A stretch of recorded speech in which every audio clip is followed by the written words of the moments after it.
Paul Feilmann is a retired mental health activist and Therapist.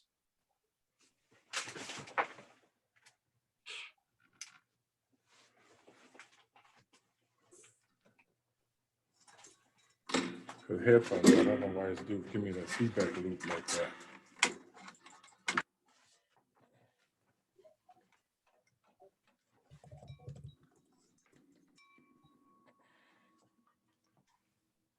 There we go. Wonder if this will do it. Mental health therapist, Ajmal. Can't hear you though. That's the catch.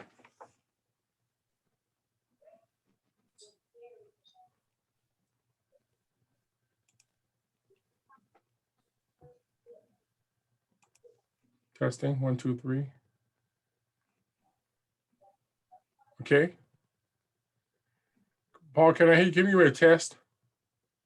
Yeah, I can hear you. I can hear you perfect. Yeah, I hear you perfect now. So we don't have that feedback loop. I wonder if I should try that live again. I think when you do two things at once, you're getting that feedback loop. Okay. So, but I got the sound turned off in my system here. I'm using headphones now and wondering, but anyway, we'll just go with this because we're going to record it, put it on our website. So let me start. Paul Feilmann is a retired mental health activist and worked with one of the companies dealing with mental health therapist. Mental health therapists, and very much involved afterwards in his retirement as an activist. I got to know him from his vigil of protesting at the Nebraska Department of Correction and Penal Institutions about the conditions that many of the inmates face in there. And I know he was on front and center dealing with issues related to COVID-19 and so on. He's also attended many of our community forums dealing with anti-racism, race equity work. He raised many issues related to reparations and helped in the evaluation discussions in this apartheid community. I invited him on to talk about some of the issues he's been working on, as well as his engagement and helping people to dialogue regarding many of these important issues, and more so how he began his racial and social justice journey dealing with many of the issues of the day. So really excited you can be with us today, Paul, and welcome to our show today. Good evening. So Paul, I want to start off first, tell a little bit the viewing audience a little bit more about yourself. I just turned 65 and got Medicare, pretty excited.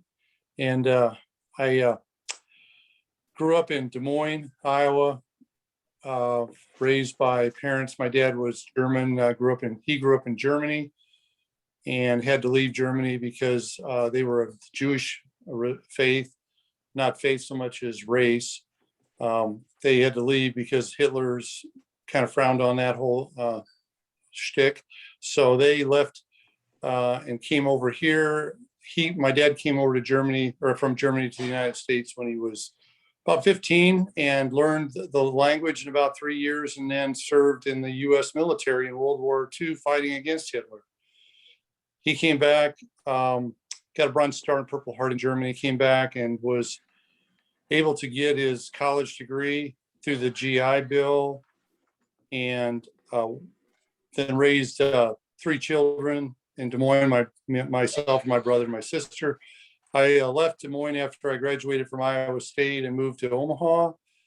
Originally began my career as a caseworker for families who had a child with a disability under the age of 5. That was a very enlightening experience. I really got to develop a lot of empathy for parents dealing with children, because I worked with parents who had children with Down syndrome, multiple disabilities, also dealing with a lot of children whose families were in poverty. And there was a lot of advocacy at that time that I got to be a part of, because back in the 70s, children with disability the families were encouraged to send them to a state institution and basically move them out of their lives. And a lot of families began to feel that was not the way that they wanted to raise their families, even with a child with a disability. And so there was advocacy then, a lawsuit involving the state, and parents began to get the rights to have education and residential and community support services here in the state. And I was a caseworker in the early stages of that. I did that for a few years, and then I was able to actually, through those connections, I was able to travel to Australia and do some of the same work in the state of Victoria for the mental disability department and the Victoria Health Commission. I did that for a year and then came back and got interested in mental health work. My family had mental health issues. My mom, she's passed now, but she had pretty severe depression. And I got interested in doing mental health work and got my license through a master's degree in social work at UNO.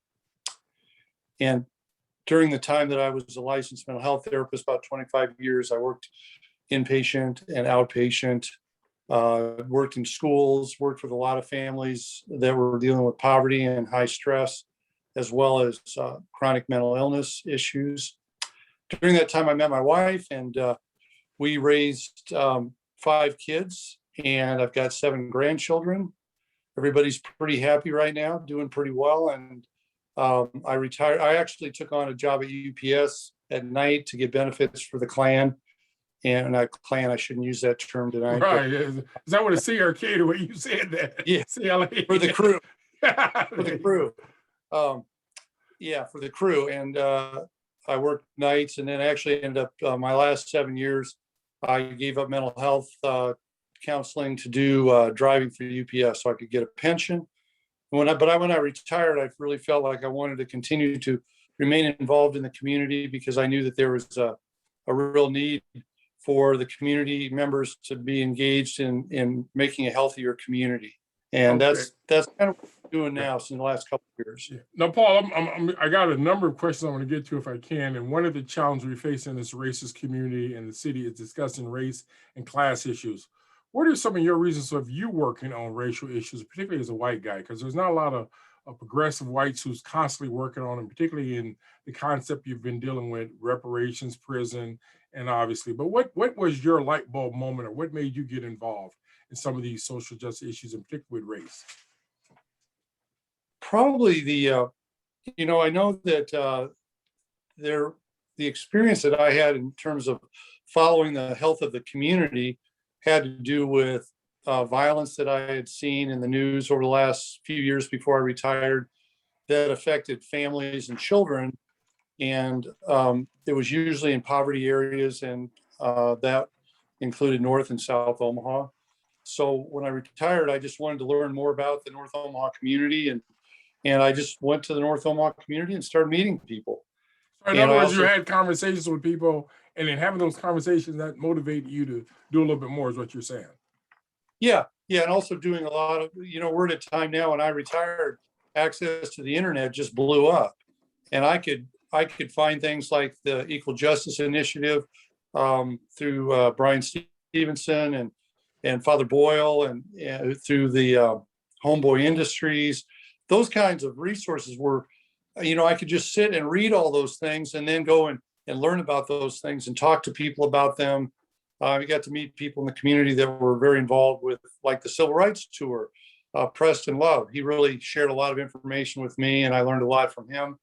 And Willie Barney, there's just a ton of people that gave me their time and shared their ideas and thoughts and life experiences with me. And I've been to the Black History Museum multiple times. I like to talk to Eric down there. I haven't been down there since the virus hit, but I used to go to a coffee shop just next door. And I would always stop in and see him. I got to know Rudy Smith, wonderful guy, the ex-photographer for the World Herald. He passed away a few years ago. Yeah. I got an autograph, or his wife signed a copy of his book for me. I've got it right here on my table. It's the Rudy Smith's photography of the Black experience through the lens of Rudy Smith. And it's a great book. And I was pretty excited to get that, having met Rudy and talked to him. And I got to see some of his photographs from the riots. So you say you never met him? No, I did meet him. Okay. Yeah, I first started going to the Black History Museum. He would be filling in for Eric. Okay. And Eric just really does a lot of work there, trying to bring different exhibits in, and he does a lot of mentoring in the community. And so I would use him as a resource. Many people, I would spend my days. Okay, and that's how you got to know these guys. The other little side note is Rudy Smith did a picture that was in the World Herald. I think they sent it to a nomination, see if we can get some kind of a Pulitzer Prize or some kind of award for photography. But I remember it very distinctly where there was a young African American kid who crossed the street right around 30th and Lake area, and a white woman drove her car, obviously, and she hit him, and he was laying on the ground, and she went over, and I guess she was so shocked that she's standing there praying for him on her knees. And Rudy had talked to him about it. He got out of his car. He was just so happy he was following. He saw the whole thing unfold, took a picture of it, and it became a very powerful picture that he did. And so I remember he was real known for that. Also, there was a number of articles about him working in the riots and so on in our community.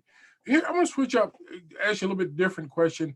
How do you address white fragility? In other words, that's a term that people describe when white folks have a hard time talking about racism or anything to deal with racial issues and so on. But how do you as a person address that? I don't, I try not to overthink it. To me, it's just a matter of getting to know people. And I think because of segregation in our history, white people and Black people just don't interact. And I found that my efforts to interact with people in the Black community just helped me become more and more comfortable, and people become more comfortable with me as an old white guy. It never became a major issue of dealing with things, generally speaking, just trying to relate to common interests and what people's needs were and my needs and their needs, their experiences, and trying to find common ground and making a healthier community. That seemed to go a long ways.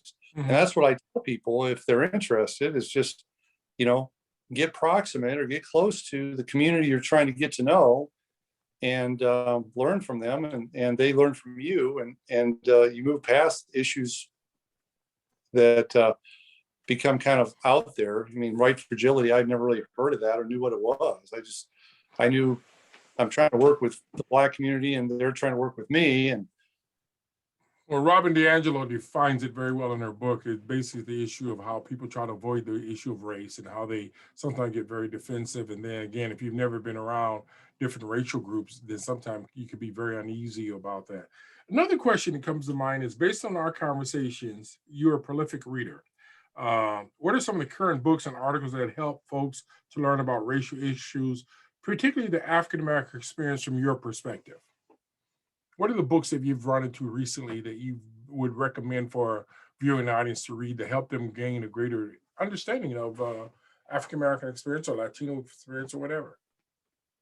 the one that I'm reading right now, I'm listening to Toni Morrison narrate the book Beloved on Audible. That's a pretty powerful experience. I encourage people to listen to any of her books because she narrates the books, which is, I always find listening to the author, her her expression of what goes on in the characters. I mean, that she wrote this. She developed the characters, and but the experiences that she talks about in that book are of people that were experiencing slavery and the impact of slavery and life at that time. And I just find it extremely powerful and insightful. And the emotional content and the passion that she brings to it. That's a pretty powerful story. Brian Stevenson's book, Just Mercy, is excellent as well.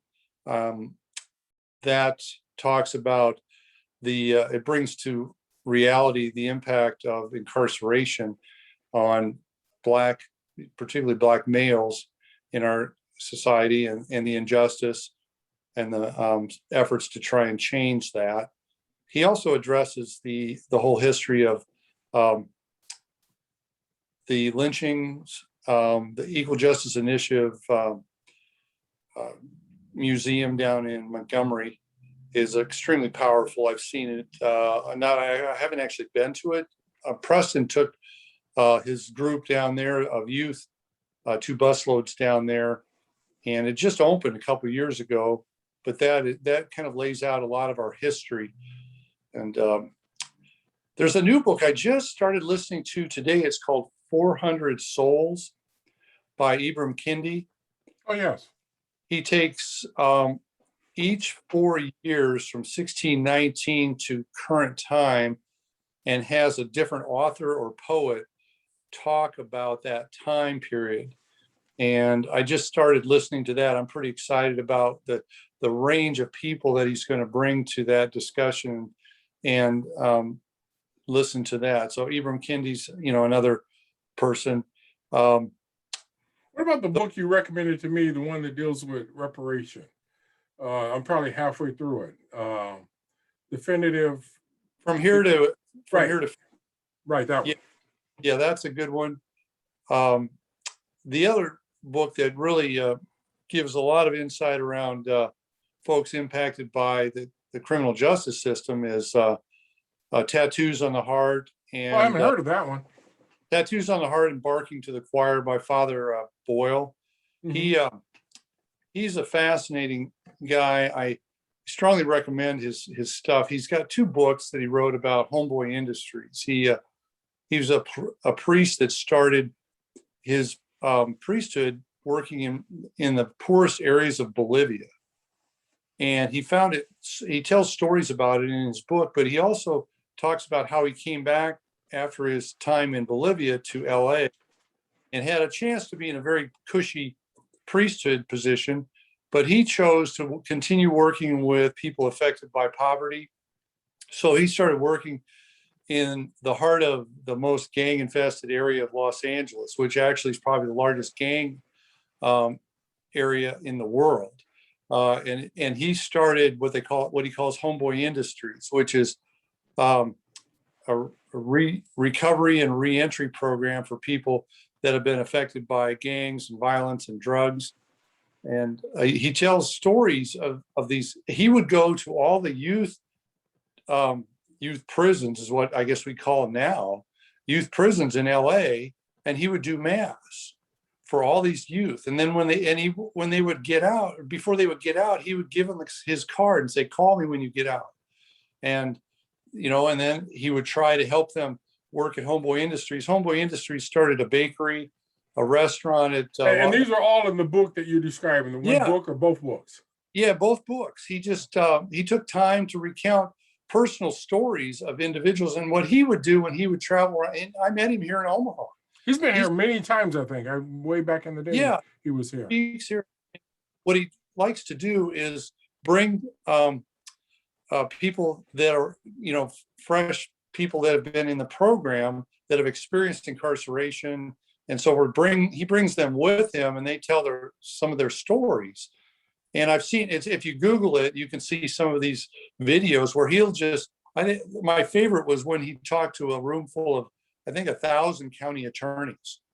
And he just tells these two guys that are with him that had experienced, life in the gangs and in prison and then getting out. He just has them tell their life stories. When he's speaking to these groups of people, in other words. Yeah, Okay. the passion and the empathy that's developed there um, is it's really really powerful. And I've never forgotten that. That in fact, Homeboy Industries model is what's used for Heart Ministries up at North Omaha. The pantry up there is run by folks that are affected by mental illness and incarceration and drug dependence. They run it. Yeah. In fact, I'm gonna my neighbor, I want to switch up a bit and go to a different question if I can. You spend a lot of time outside the prison in Lincoln with the signs and protesting and sense how it's treated. Why do you do that? the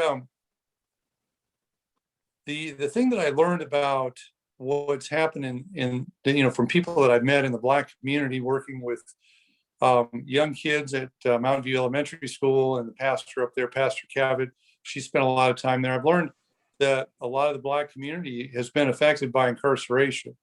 It's become a part of the way that the United States has put, ever since slavery, and the things that people have talked to me about is the way that it's evolved. It's gone from slavery into incarceration, is the way that Black um, citizens have been treated. And so to learn more about that, I began going and meeting people in prison. I met Tila Mickles, who had spent 30 years volunteering and going into the state prisons.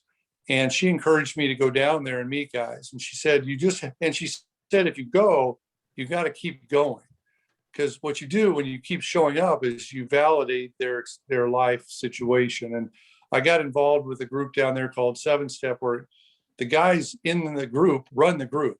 There's no professionals running the group. And when you They use the run word group, what does that mean in prison? Most people don't understand what that group. means. Well, they actually call it a club. There's several self-betterment clubs where they get together themselves and they look at the 7-Step was started by a group of residents, I call them, of prisons in Kansas, that wanted to help. They got tired of young guys getting to prison and going out of prison and coming back again. So they started a group called 7-Step to try and help these guys take responsibility for their lives and get out and stay out.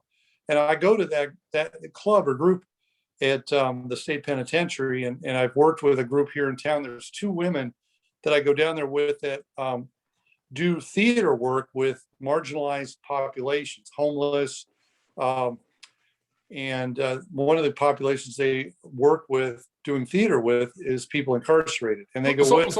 So Paul, the question specifically is, why do you do it? I mean, you're describing the situation you experienced, but why do you as a person, what motivates you to do it yourself? Just compassion for the relationships I've built for the individuals I've met that are affected by incarceration, and the need for the community to be aware that these are people, and that we need to value all of our citizens. So when you meet a guy in prison or people in prison, what does that do for you? In other words, you mentioned people's name that you've met in prison, people you know individually. What does that happen, particularly if the person's a stranger, you don't know them beforehand? What comes out of that for you, or for them for that matter? A relationship. And when I did mental health work for 25 years, the curative factor is the relationship. Everything's built on the relationship. That's what you do to work with people is establish relationships and build compassion and empathy and support for each other. And that's what I do when I'm there, and that's what they do with me. They give me the same things, and they get the same things from me that I get from them. How often do you go there, by the way? Well, how much time do you spend? Well, the problem that we used to go every 2 weeks, they let us go in there every 2 weeks until the virus started. That's why I go to the prison every 2 weeks now. We were going every week, but my dad's 95. I try and go to Des Moines once a week. But I was out there today. There's 2 other people that I go with that have both volunteered there. One's volunteered inside the prison. She's a university professor, retired. She's volunteered in there and taught classes for 30 years. Wow. The other guy that I go with has taught writing and helped the guys learn how to write about their life experiences in prison for the last 6 years. He started, actually, strangely enough, we were in the same orientation group. You have to go through a background check and orientation before you can work inside the prisons. And he and I met, but never were able to reconnect again for years until he saw that I was at the governor's mansion during my efforts to raise awareness of the crisis in the prisons. And he would come meet me over there. That's the same place I saw you. Because people would walk by. Not the governor's mansion. I've never been there, but I was going to a meeting when you were outside protesting. I met you. You're sitting outside, right? I was going to a meeting right there. Trying to have a vigil to raise awareness of the crisis, and people really were not aware of the crisis and the conditions in the prison, and that could lead to a riot. And which it did. I think it did. I think a couple of those things happened after you were sitting at the mansion protesting, or at least those vigils. I think there was something happened. A couple people got killed. Was that after the fact, or was that before? Well, there was 2 of them at least. The biggest riots happened in 15 and 17, but since then, like, I just talked to my neighbor because he thanked me after he got out of prison. He came over and thanked me for being down there, because when I was at the governor's mansion, he was in Unit 9 at the state penitentiary. He had drug problems, and he was just telling me the other day, he and I were talking, because he does kind of a self-awareness meditation to try and cope with his stress and stuff. But he talked about being in his cell down there in Lincoln during a riot down there at the state penitentiary, thinking he wasn't going to live through the night. And he talked to me about how he had to use his meditation skills to try and just deal with it. By the Uh, way, they put people in. The term they use is put them in the hole, which means solitary confinement. I think there was a bill passed that you can only keep them so many days, but for a while, the prison administrators was doing that in Lincoln, like yeah, putting them in there and leaving them there for a long time with no contact with human beings for a long, like 30 days or more. I understand. oh, years. In solitary confinement. Yes, 24-hour. They call it restrictive housing, but basically you go into a room and you stay there by yourself with minimal contact with any human beings during the entire day, 24 hours. Usually you might get 1 hour of time to shower, but they still have, I'm not sure on the numbers. I'm going to talk to Doug Kobernick, the Inspector General, who keeps track of this stuff tomorrow. They had been running in the hundreds of people. Several had been in there. By the way, why are they in there for that long? Why is that? What's the background behind that? Traditionally, incarceration is a punitive model. It's not a restorative. You're not trying to restore these individuals to community functioning. You're trying to punish them, thinking that will fix them. And so the way that prisons run is when they get overcrowded and understaffed, and they have residents living there that have problems, they punish them by putting them in isolation to protect everybody and to punish them and teach them a lesson. You're talking about the guards here, right? The guards put residents in isolation cells, and Nebraska had one of the worst isolation cells units in the country, according to an international expert that I had communication through and followed here. And I worked, that actually taught me a lot about advocacy, because when I was meeting people, I got to meet Tony Vargas, who's a state senator, and I explained to him what isolation does from a mental health perspective. It's like pressing the oxygen line to your mental health. I mean, you just can't function anymore. You get suicidal, depressed. There's a movie out about, you can go to PBS Frontline, Google PBS Frontline and watch Last Days of Solitary, and you can see 3 years of solitary confinement with self-mutilation, suicide attempts, decompensation, schizophrenia, all graphically shown in color in this documentary. So Paul, you mentioned Doug's name. Is there somebody who works inside the prison who has the opportunity or the mindset to be an advocate to stop some of this draconian or barbaric behavior and how they treat some of those inmates? To challenge them? Yeah, the ombudsman's office is the main.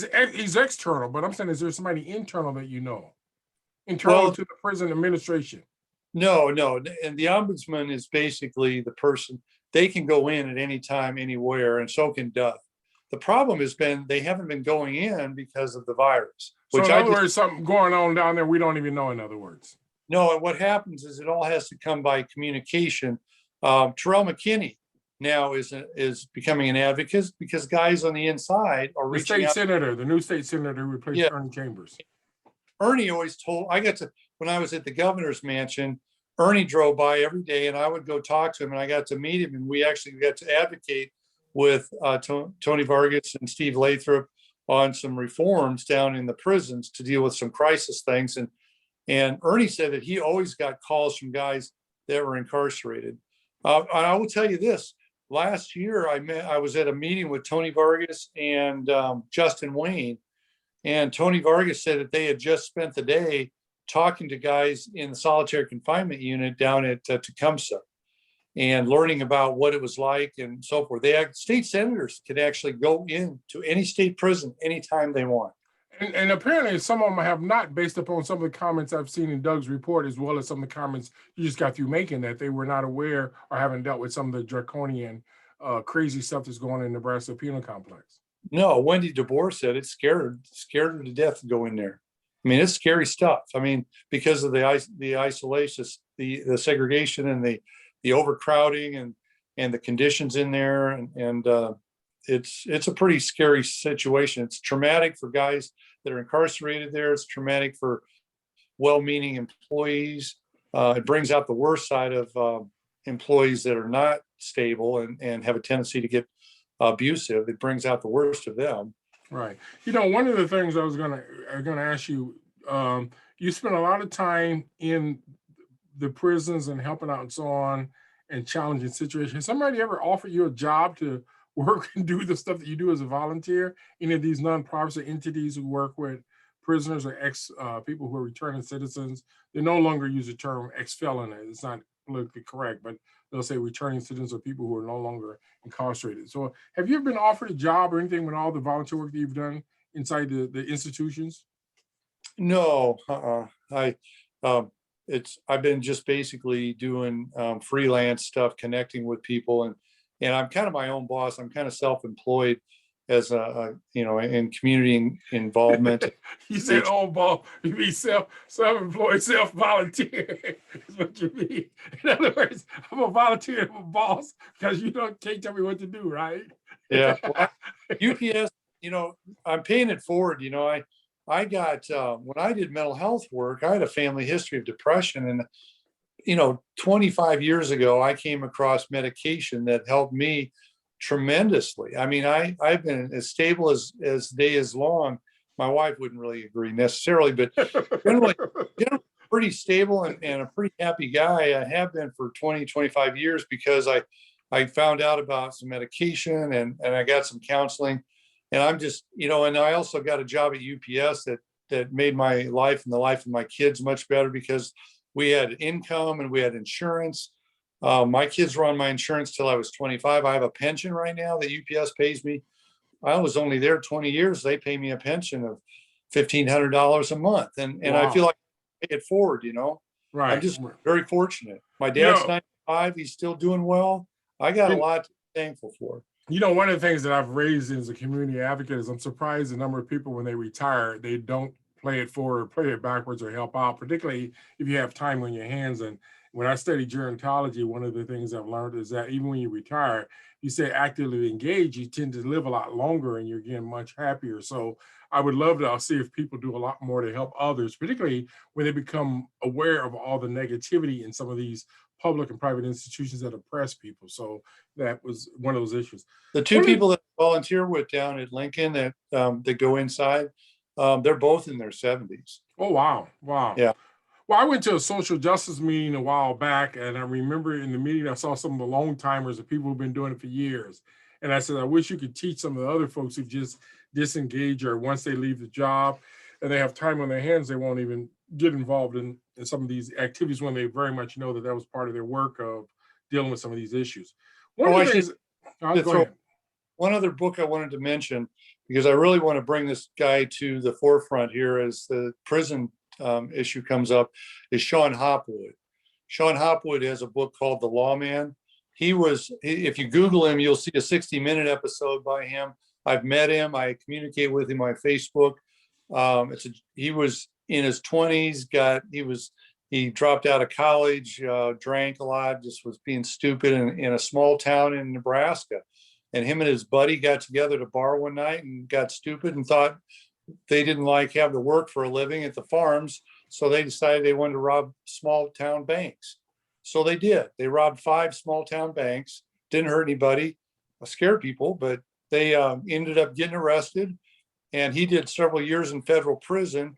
And when he was there, he got interested in the law because he was a clerk at the law library in the federal prison. And then he learned he had an affinity for writing and doing legal briefs. And he wrote 2 legal briefs for guys that he was incarcerated with that went all the way to the Supreme Court. Wow. And when he got out of prison, he, through connections, was able to clerk here in town for an organization that helped him make connections.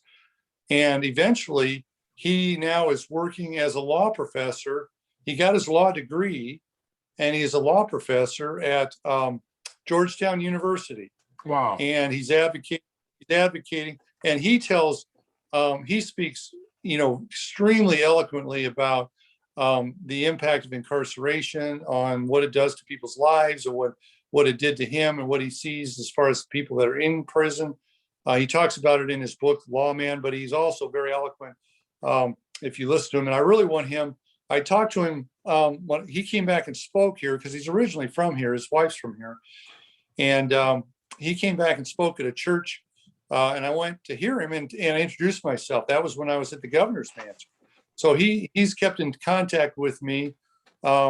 And I want to reach out to him, ask him, because I think he has connections to the governor and to people here that can talk about incarceration and how you need to be moving away from incarceration and rehabilitation and restorative justice. Right.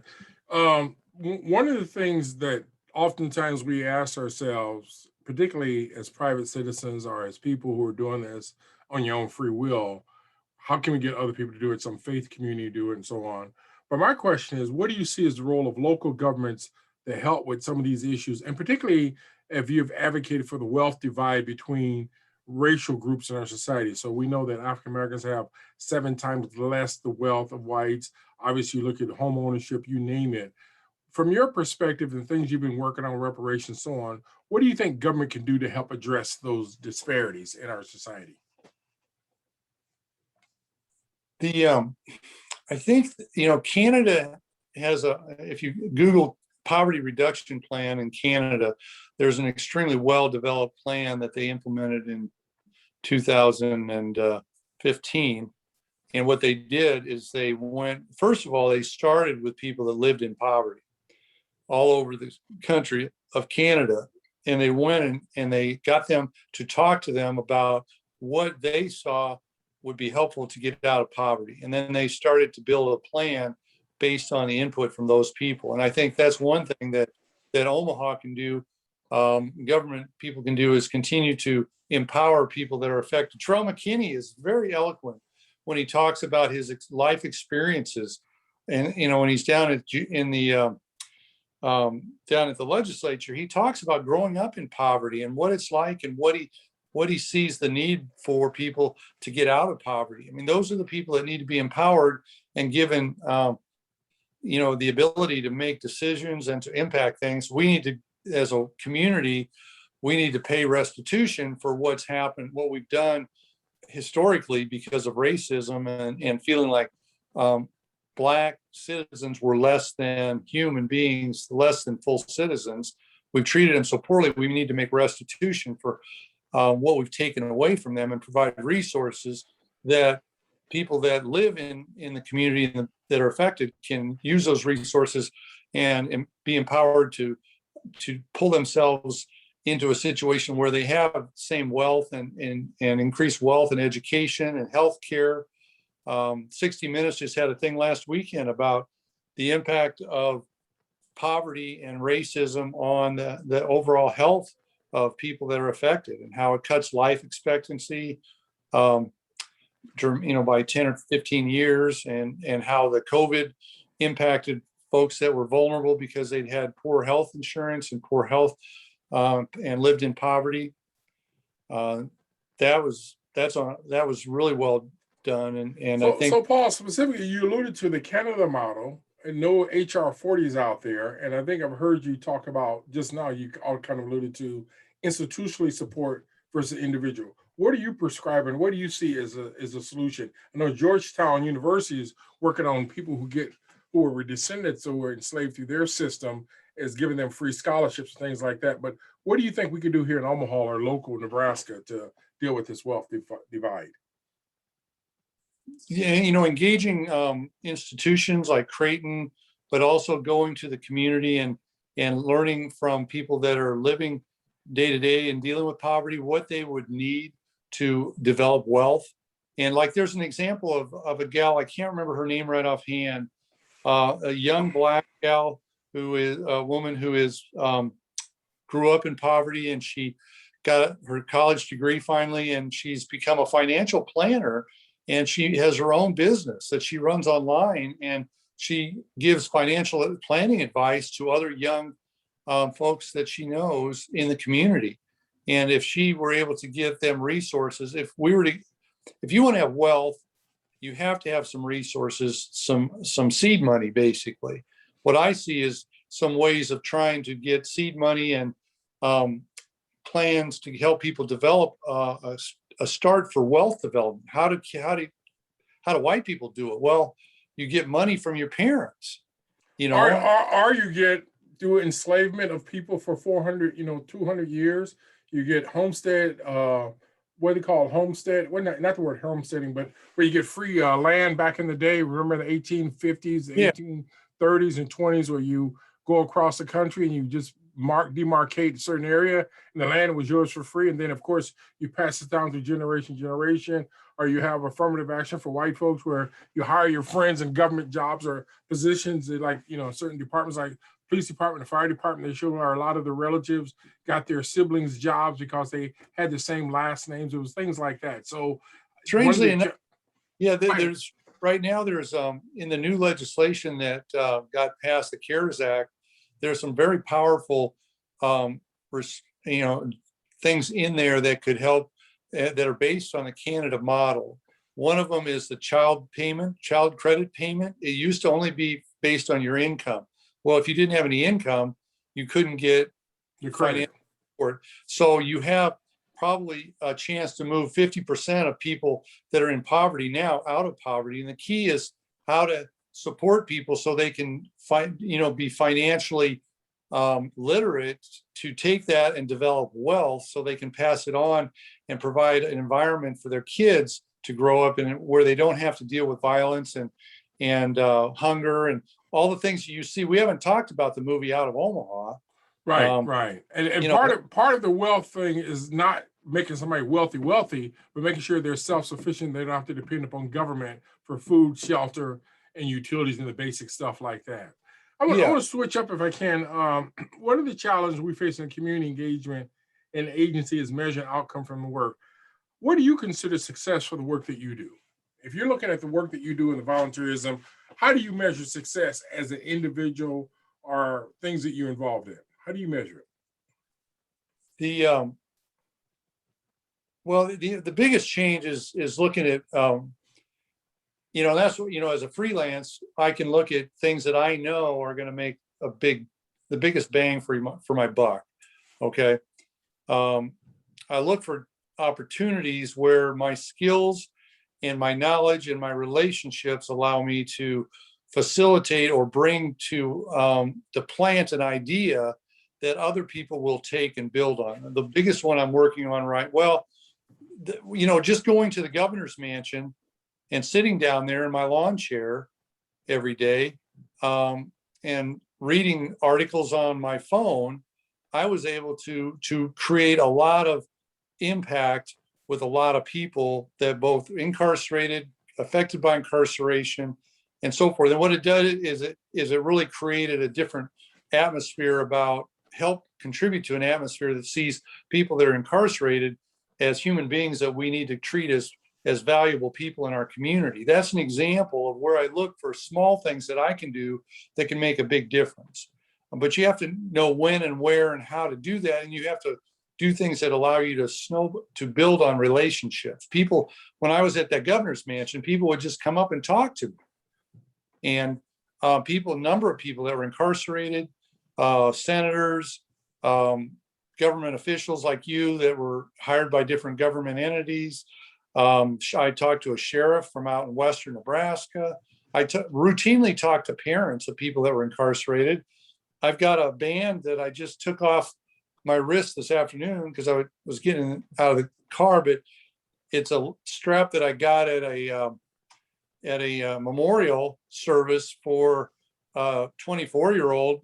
The family gave those out to everybody that attended the memorial. He committed suicide when he was in prison last year. And during the COVID virus situation, they couldn't have family contact. And he got depressed and he killed himself inside.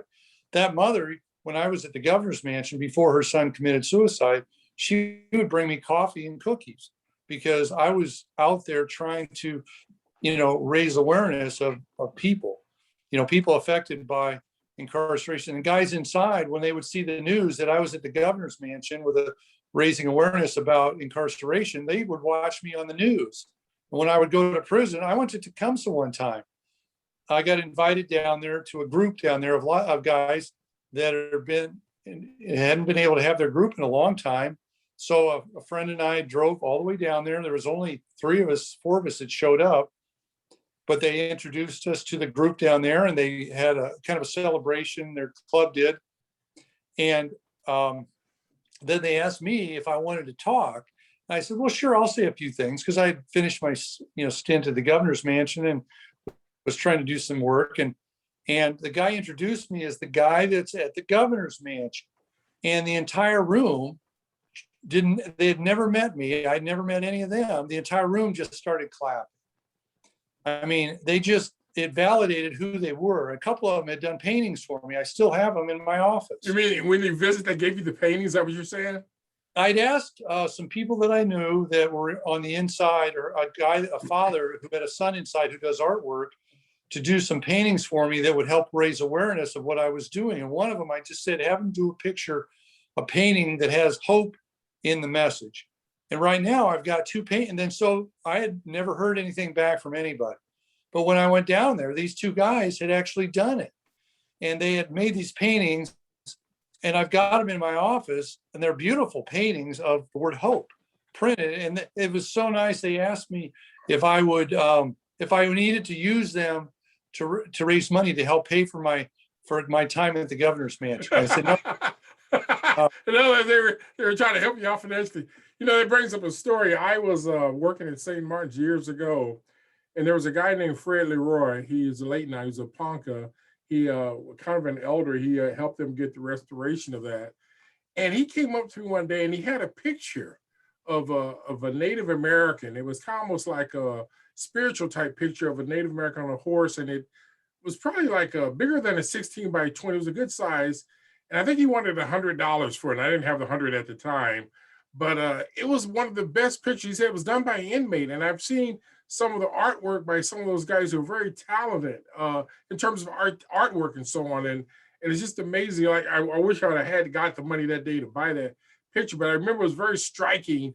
That was done by someone who was in the prison. So I know there's a lot of artwork that they do have out down there. Right. And I can't really, I really need to mention, for white people to get involved in supporting restorative justice and rehabilitation efforts. The program RISE has been extremely powerful. I mean, I went to all the programs that RISE does. They run programs on the inside for guys to get their lives straightened out and help them leave the prison and re-enter the community. But what they do is they recruit people, just average citizens, to go in and spend a day participating in getting to know the guys in their group, and then also supporting them in developing a plan for when they come out. And I've been to, I think 5 of the 7 prisons more than once. I spent an entire day at one of at Tecumseh. I spent all day one of the times down there with the RISE group and the volunteers. And actually the director of corrections was also there the entire day, getting to know the guys and learning more about them. And that program RISE is, if people really want to know what poverty, incarceration does to human beings, get involved with that program, because it's very well done, and it's a really invigorating and a positive program. Oh, I want to ask you a little bit different. How do you rate the police community relations? We just had the verdict today of Derek, as in terms of the police officer who killed George Floyd. He's going to prison for a while. And again, I heard the comment made by the chief of police, and we've had some of our own racial incidents over the years here in Omaha. And I really will argue emphatically, we really don't have great police relationship on the level we should in terms of real engagement. Again, we can see that with some of the things that have happened recently. But my question to you is, how do you as a person rate our local police community relations from your perspective? I think that the trauma that I've learned about or heard about that the Black community's experienced historically is caused so much trauma that efforts by the police department to repair it have had a marginal effect at best. And I think that until the police are willing to sit down in a room with some people that are really very frustrated and traumatized by police, by the whole police concept historically, that goes all the way back to slavery, slave catchers. I mean, the history and the trauma. I mean, I don't know that anyone ever has talked to police officers about Vivian Strong. I mean, right. Well, Hmm? I don't think the police officers ever apologize for all the unarmed civilians they've killed over the years. I mean, there's a lot of historical trauma in this community and unanswered questions. And having the day off on Juneteenth is a joke. I don't know who proposed that asinine mentality. But my point is what you just said is how do you deal with that historical trauma that's been caused by officers when you defend a policy, you defend procedures when you know they're clearly wrong for how they've treated people. And again, it may not happen directly to that individual, but it happened to someone who looks just like you. We haven't come to answer to those. Well, and I think that, yeah, I think that the police department, I think, is starting to understand that engaging the community and building these relationships and repairing these relationships is going to be to their best interest. Because multiple cases recently that I've dealt with, police officers were an inch away from dying because situations were not handled in a way that were safe, and the community's response was not safe. And well, give me an example, Paul. What would you say inch from dying? What does that mean? Well, the Micah Taylor case. There's a video you can go on and Google Micah Taylor. They tried to arrest him driving his car after he'd sold some pot, and they had his name, and a police helicopter followed him, and a police officer followed him, and there was some warrants out for his arrest for some domestic violence stuff, as well as him having pot. So this police officer pulled him over. You can watch the whole video. It's on YouTube, because his stepfather put the video together and put it out there. And I actually got to see videos from the arrest from the police helicopter, because I got a hold of all the witness information that was in the court hearing. But the police officer walked up to the car on a felony traffic stop. He just walked up like there's not, like he was just, and then the kid is in his early 20s. He didn't want to roll his down. He said he wanted to talk to a lawyer, and the police officer started arguing with him. And pretty soon the police officer lost his temper and grabbed the door handle and pulled the door open. And you could see him go into the car trying to drag the kid out of the car. And as he tried to drag him out of the car, he lost his balance and fell backward, hanging on to the kid's arm as he was falling back out of the car. And at that point, the officer panicked and pulled his revolver and fired a shot into the back of the kid's head. Wow. And the bullet didn't kill him. It went through the car seat or the car headrest and lodged in the back of his neck. And then as the car took off, this police officer fell onto the ground. And then the officers who should have been helping him make the arrest, the gang unit, came shooting down the hill over the embankment there by the entrance ramp and missed his head, the police officer's head, by 6 inches. You mean the other police officer almost killed his other officer because he was driving fast or something? Yeah. Lost control almost. Okay. And that kid, Micah Taylor, is now serving 30 to 50 years because that police officer hurt his back when he fell down. And they charged him with assault, and he's serving 30 to 50 years. I just had communication this morning. They need to stop this 30 to 50 years. And again, when it's one thing when somebody's killed, and I saw some recent abolish to the police. I saw some recent information from Andrew Davis says abolish prisons because it's been big industry. But again, if somebody serves 20 years, 30 years, 100 years, what good does it do? What good does it do the perpetrator or the infraction when you pile on excessive amount of time in the situation? Again, you have cases where where you have a case where because the person is a certain individual, a good lawyer, they get away with stuff. It's obvious. So it's about not what you know, but it's how much money you got to pay for a good lawyer. Yeah, Van Jones has done some really great stuff. If you Google his redemption project, where he gets victims and perpetrators together from crime, and some very therapeutic restorative justice. Jim Jones does restorative justice, and he goes into the state. Now, who's this Jim Jones you're alluding to? He's been running a community justice center for 20 years. Is that a local person? Yes, he's an amazing guy.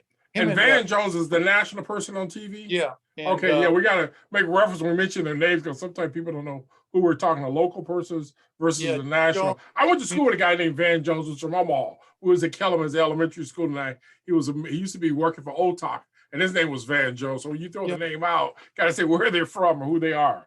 Well, Shakur Abdullah too. But I know, Um, yeah, I know him. yeah, Shakur got out. He was in for life, but because he had committed his offense when he was in juvenile, then he was able to get out.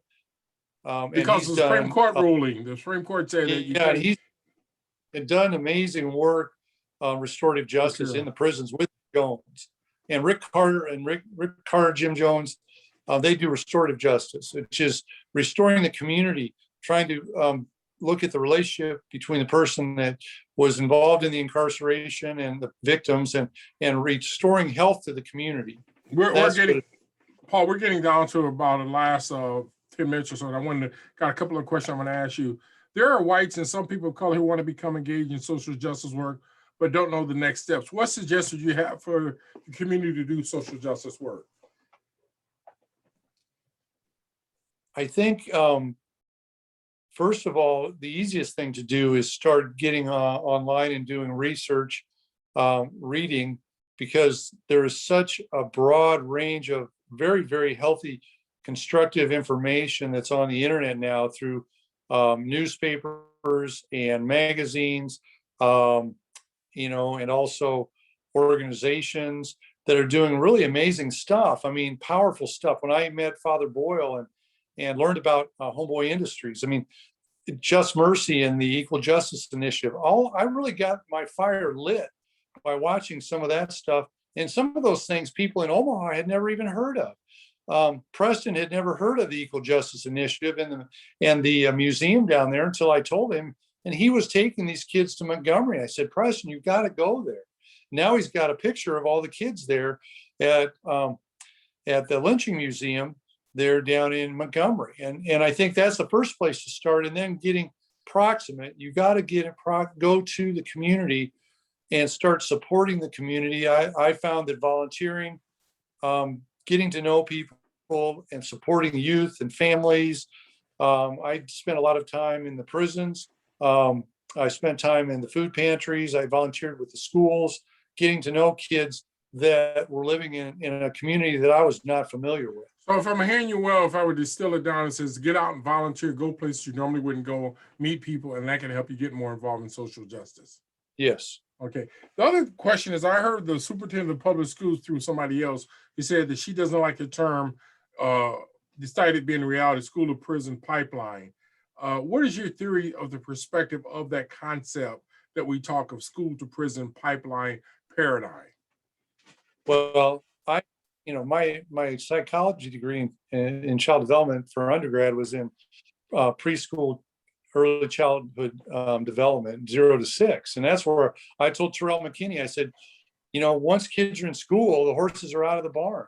If you got kids, that's kind of what motivated me to get involved in what's going on in the community. I would read about these houses where violence would occur, bullets were flying through the house, and you got a house full of preschool kids living there. The kind of trauma and so forth that affects kids, you have to get families stable and not living that way, 0 to 6, and then start working from there. But you can't wait till school. You have to talk about the birth to prison pipeline. Out of Omaha, the movie talks about the poverty and shows, the main star in that movie, Sally Trotter, is now raising his daughter out in Grand Island. His brother, unfortunately, is doing 90 years at Tecumseh. But now he's raising his daughter, and it showed when she was a preschooler, the stability that she had because he was able to get his life stable. That's what you call birth to prison success, getting away from prison, birth to college pipeline, or birth to stability pipeline is what we have to talk about. But 0 to 6 and the number of kids living in poverty in 0 to 6, the study that I've got here, the kids count report that comes out every year, it tells you how many kids are living in poverty in Nebraska. And those numbers are what you have to be looking at and talking about young kids, preschool kids, infants.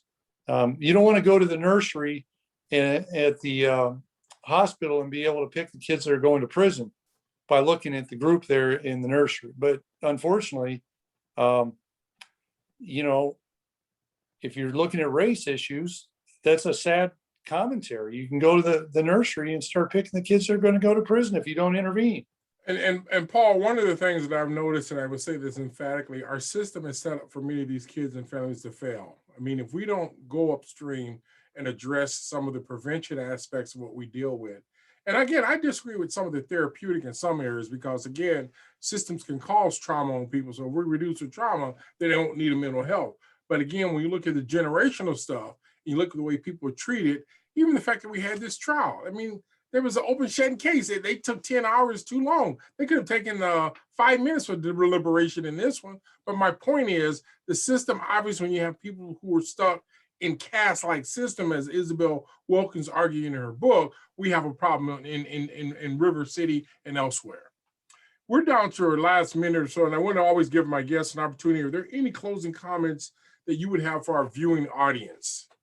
In particular, our audience are those who obviously were interested in racial and ethnic disparities, anti-racism, you name it. But what are the comments or things that you would like to share? Leave parting words for people in our community and anyone across the nation who may look at this video or this taping that we're doing here today. I think that the health of the community has to be judged based on the people that are at all ends of the spectrum, and you have to include people that are on the margins.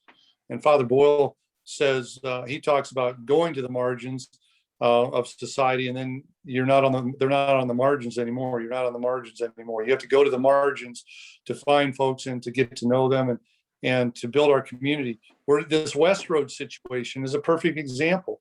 Allowing the community's health to deteriorate can turn into a cancer. And the cancer and what we've tried to do as a white society for 400 years is to segregate the Black community because we felt that they were, less than, deserving of true treatment as people. And unfortunately, that causes like a cancer to grow, and you get mental illness and types of things that are going to affect everybody's health, not just the people that live on the margins, but the rest of the community. And no community is healthy unless everybody's healthy. You're only as strong as the weakest link. And children shouldn't be growing up this way. My grandkids shouldn't be growing up with bullets flying through their house. And if my grandkids are good enough to not have bullets flying through their house, then I'm standing up for all the grandkids that shouldn't have bullets flying through their house. And if you think that's an important thing to do, then you need to get involved and don't pretend like it's somewhere else happening, because it's part of our responsibility in our community. Well, Paul, on that note, I really thank you. And I know that one of the things we will continue to do is bring provocative and thought-provoking ideas and issues to the community at large, because again, a lot of this we don't get through our traditional media, and plus you don't have the time to expound upon the concept or whatever. But what we like to have happen with more and other groups is more sense of movement in Omaha for race equity. And our goal is to do more facilitation and give people a chance to articulate and also to demonstrate what they're doing to reduce the racial gaps in our society. And Omaha is like a little apartheid city. I mean, when you have the mayor come out and says, I hired 100 more police officers, what? Well, you can save a lot more money if you go upstream and deal with the reasons why you need them. And again, I do know they have all these kind of things and apparatuses, you name it, but it doesn't reduce crime in and of itself. And the way you reduce crime is you have mediation, you have conflict resolution, you have people who don't live in poverty, and you have great conversations of people who can talk. So really appreciate your time and effort. Great. Thanks, man. I appreciate your input and opportunity to get to know you and work with you on things. Good. And thank you very much.